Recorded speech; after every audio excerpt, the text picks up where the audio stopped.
Welcome back. Hello. Welcome back, audience. Welcome back, Janet. Thank you.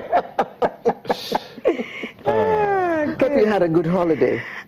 It wasn't. It was more of a working holiday. Good. I was working. So we're going to see the result of the work today. So what shall we be talking about? I will be talking about buffet dining etiquette. Yes. Ah, So you I know hope the there's a funny video. thing, that's one side of thing. Don't say I said it. Yes. But I actually saw someone that was messing up on the dining table. Okay, Janet can deal with that. Are you Yes. sure? I need to call him so that he'll get ready.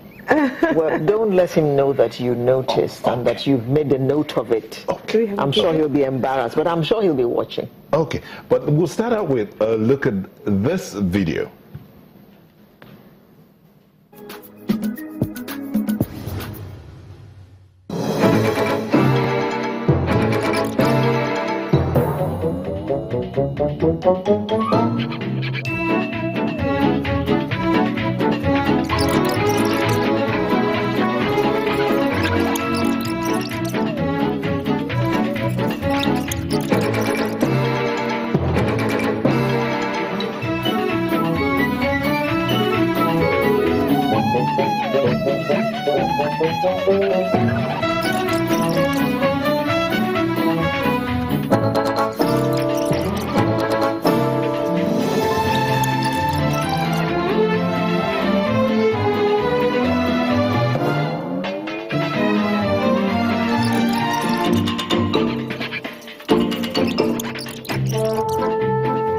Whoa, somebody's hungry today.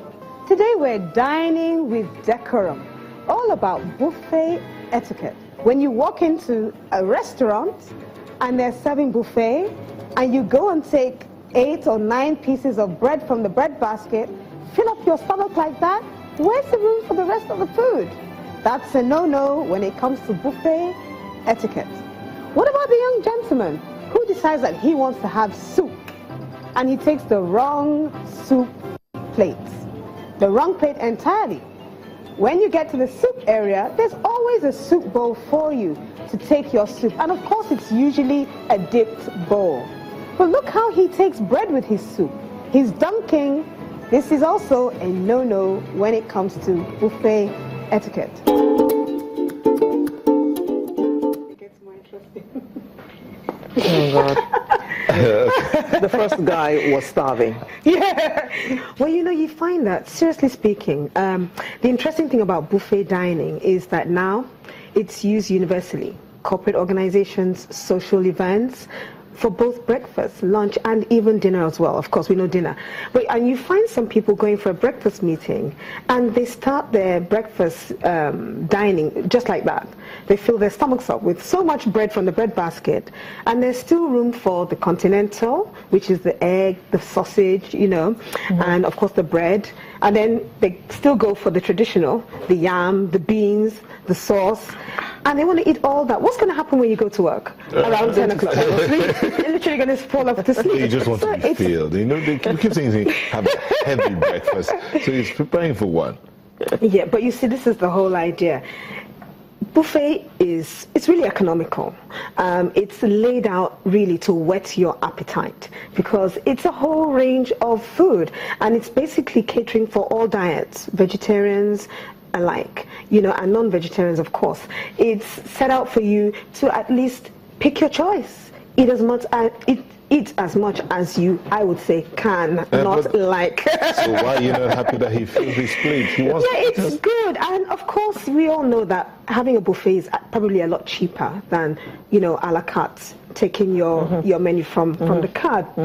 And it's also easier to serve, and you can serve what you want. But the truth of the matter is that we have to mind our manners. Sometimes there's a tendency that this food, wow, I love this food, there's a whole lot to eat, and you pile up your plate, forgetting that people are watching. But more importantly, what's the difference between buffet and taking your food from a served plate from the waiter? It's all about the fact that you can go there as many times as you like. So there's no need to pile it all up. There's no need need to pile it up. I mean, I've gone to galas where some people are so gorgeously dressed and they're coming from the buffet table and the plate is heaped up like this. Now, truth be told, they're not going to finish all of that food. You know, it's just like, okay, we're trying to be indulgent, you know, but, you know, and some people say they're too shy to go back to the buffet table because everyone will look at them. Or some people use the excuse that if I don't take all I want to take now, it's going to finish by the time I want to. But, okay, Janet, look at that. We'll just go on a quick break. We'll come back to continue the conversation. Please don't go away.